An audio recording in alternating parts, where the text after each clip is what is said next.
Halo, shalom saudara. Jika kita ingin menggambarkan seperti apakah Tuhan itu, kita mungkin akan kesulitan dan bingung menentukan karakter mana sih yang paling tepat buat menggambarkan Tuhan. Nah, para penulis Alkitab ketika merenungkan misteri tentang Allah, mereka secara konsisten dan berkali-kali menggambarkan Allah dengan cara demikian. Misalnya, Mazmur 145 ayat 8, Tuhan itu pengasih dan penyayang, panjang sabar dan besar kasih setianya.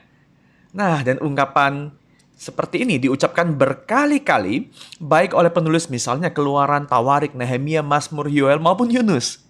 Dan kata pertama yang sering dikenakan untuk Tuhan adalah pengasih atau belas kasihan, yang dalam bahasa Ibraninya adalah rakum dan rakhamim, yang punya hubungan juga dengan sebuah kata rekhem yang artinya janin.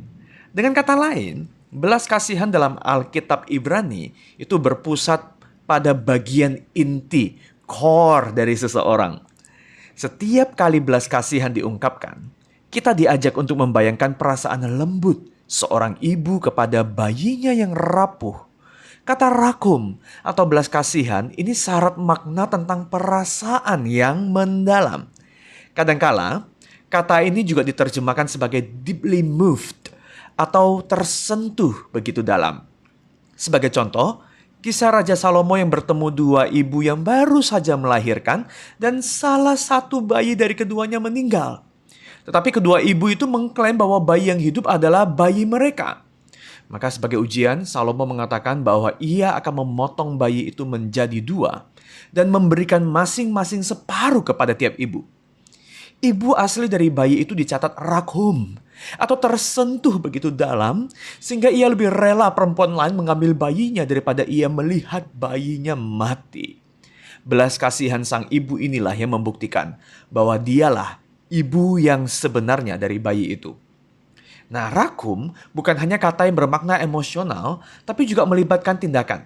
Kata ini paling sering dikenakan kepada tindakan Allah yang didorong oleh emosi-emosinya. Seperti ketika umat Israel menderita dan dianiaya di Mesir, Tuhan mendengar tangis mereka dan didorong oleh rakhamim, belas kasihannya. Tuhan menyelamatkan mereka. Juga ketika umat Israel kelaparan, kehausan di padang gurun, Allah rakhum.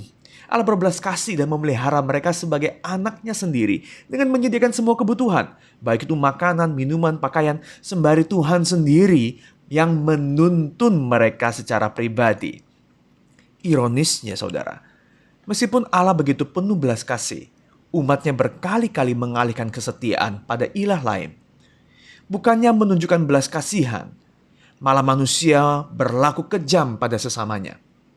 Pemberontakan ini menghasilkan pengasingan dan di masa gelap itu, saudara, kita menemukan ayat yang sangat indah di Yesaya 49 ayat 15 yang berkata, dapatkah seorang perempuan melupakan bayinya sehingga ia tidak menyayangi anak dari kandungannya? Sekalipun dia melupakannya, aku tidak akan melupakan engkau. Dan firman Tuhan menyingkapkan bahwa Allah menyatakan belas kasihannya ini melalui putranya Yesus Kristus yang menderita hingga mati menggantikan kita. Yesus adalah perwujudan belas kasihan Allah yang menjadi manusia. Tidak heran bahwa tepatlah deskripsi pertama yang Allah pakai untuk dirinya adalah pengasih. Saudara, setiap kali kita maupun sesama kita menderita, ingatlah bahwa Allah tersentuh begitu dalam dan Ia akan bertindak untuk melawat, menolong kita. Saudara, ketika kita menjumpai sesama yang menderita, hendaknya kita juga berbelas kasihan, sebagaimana Bapa di surga telah berbelas kasihan kepada kita. Selamat menjalani hari, Tuhan Yesus memberkati.